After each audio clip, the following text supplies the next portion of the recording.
Amateur, professional, and military analysts are tracking Russian troop movements on Ukraine's border through videos. And that includes video that the Kremlin has officially released and video we're about to tell you about from a more unlikely source.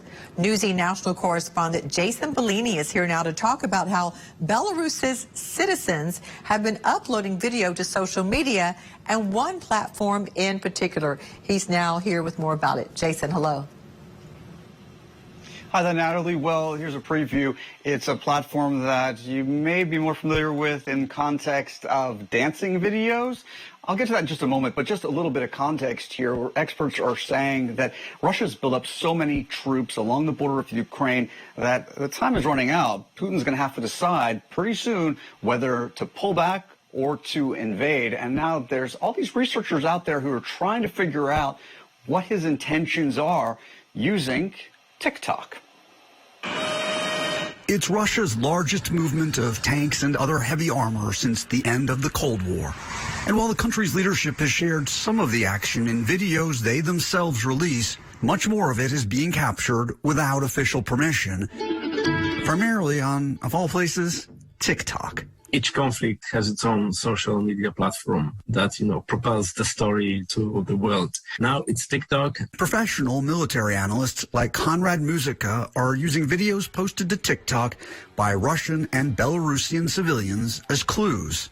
We are also relying to a large extent on satellite imageries, and combination of TikTok videos, everything combined, I think gives us a slightly better picture of what is actually going on. While politicians parse Russian leader Vladimir Putin's words for signs of whether or not he's planning to invade Ukraine, experts are studying his actions by way of video forensics. Trying to figure out which units are coming, where they're being based at, what kind of equipment they're bringing. And that may indicate whether Putin is preparing for a full-scale or a limited invasion, or none at all. The research involves not just professional experts, but also open-source amateurs. It is absolutely a collaborative effort because, a lot of the time I don't know what I'm looking at, especially when it comes to a lot more of the niche weapon systems. Kyle Glenn's day job in the UK is in medical sales, but he and others have been tracking tanks, armored personnel carriers, and missile systems making their way west from Siberia to Belarus. Now they're on the lookout for that equipment being moved closer to Ukraine's border. As a further sign, he says, that an invasion is being planned. When you say that it appears they're moving closer to the border with Ukraine, how can you tell that from TikTok videos? I ask the video uploader, and 9 times out of 10, they're more than happy to give that answer. There were videos yesterday of trains being unloaded at a train station, 15, 20 kilometers away from the Ukrainian border. The assumption is that there's another base very close to the Ukrainian border that no one's found yet.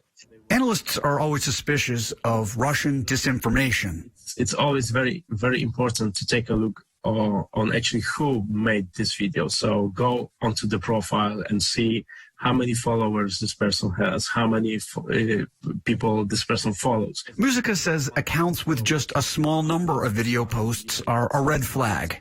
I would always suspect that these videos does not necessarily have to portray the truth.